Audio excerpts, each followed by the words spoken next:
Hello, this is FightMe, and in this video I will show you the top 10 strongest units in Total War Warhammer 3. So at number 10 we got the Lead Belchers. These are really strong ogres with cannons in their hand, and they can just destroy units before they even reach you, in just a few seconds. And the good thing is they're strong against infantry, but they're also really strong against single entity units. And another thing is they're pretty fast, so they can reposition themselves as soon as they are in a dangerous position. The reason that they're just at number 10 is because they're really weak in combat. So as soon as a flying unit, let's say like the doomknights of Tzeentch, which we will talk about later in this video, target your ogre cannons, you will have a big problem. So that's why it's just placed at number 10. At number 9 we have the Grand Cannon, which is an artillery piece from Grand Cafe. This artillery piece is so super strong. It has an accuracy which is insane compared to other artillery pieces from other factions, and it one hits everything nearly, unless the single entity units, like the lords, etc. And this artillery is a really good counter against the ogre units, because they can one hit them, which is really disgusting, because they have way smaller unit sizes compared to other factions. And this artillery piece is really cheap, if you think of all the damage that it can deal. So definitely worth the try if you're playing Grand Cafe, and especially against the Ogre Kingdom.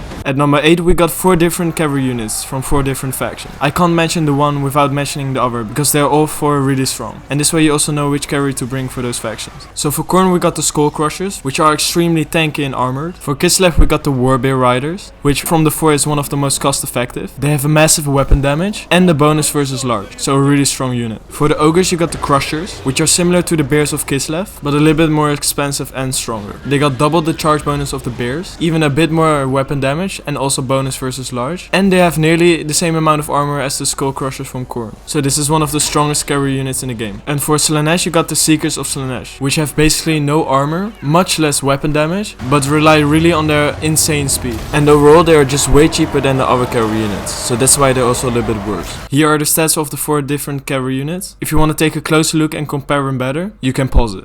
At number 7 we got the Sentinel of Grand Cafe. You're now probably thinking, yeah, but it's really easy to focus them down with missiles or anti-large. And yeah, that's true, but they're still really tanky. They have 100 armor, which is pretty decent, and they got the second highest health in the game, after the strongest Nurgle Lord, together with the Ogre Giant. So that's no joke, and they play a really important role in the Cafe army, because Cafe is not the strongest faction, and they really need a tanky unit like that in their army roster. So that's why it earned the 7th place on the top 10. And by the way, don't forget, it can still do a ton of damage with the 400 weapon damage. Next up at number 6 we got the Kislev War Sleds, which is basically a chariot with a turret on top of it which has unlimited ammo. It has 120 ammunition, so you can just shoot the whole game without a problem. And it smacks infantry as a chariot. You only got to watch out for large units and missiles. So this is a really strong unit, and it only costs 900, so definitely worth the try as Kislev. At number 5 we got the Gorgers from the Ogre Kingdom. This is a really strong vanguard unit, which means you can deploy it close to the enemy units or even behind them. Furthermore, it's unbreakable, so it will never rout, which is really nice, and it has a bonus versus infantry, so it's a really strong unit and really annoying to kill. They have only one big weakness, which is missile units, but overall definitely a unit you want to have in your army. Number 4 is also divided between the 4 strongest low tier units. Those are the Gnoblers from the Ogre Kingdom, because they are the cheapest units in the game and you can just spam them to just use them as meat shields. The Nurglings from Nurgle, because they literally don't die. The Marauders from Tzeentch, which is overall just a really decent infantry unit for the price. And the Blue Horrors from Tzeentch, which is a decent unit and it can shoot magic with their missile capability. These are very useful, especially in multiplayer games like Dominations, to capture victory points where mass is really important, because infantry with big numbers count more than single entities, etc. And even in campaign battles it's really useful to just pin units down so you can shoot it with artillery, because it doesn't really matter if your own units die by your own artillery, because they're so cheap. At the 3rd place we got the Soul Grinders, which are really strong creatures. There are 4 different types of Soul Grinders. There's one for Nurgle, one for Tzeentch, one for Tzeentch, and one for Khorne. So what you would think is that all these are the same, right? No, they aren't. All these 4 Soul Grinders got first the ability to shoot their missile units. Those are like artillery bolts kinda. And afterwards they're still really strong in combat. The Nurgle one is the strongest, because it has the longest range for their missile attack, and it's really good in melee.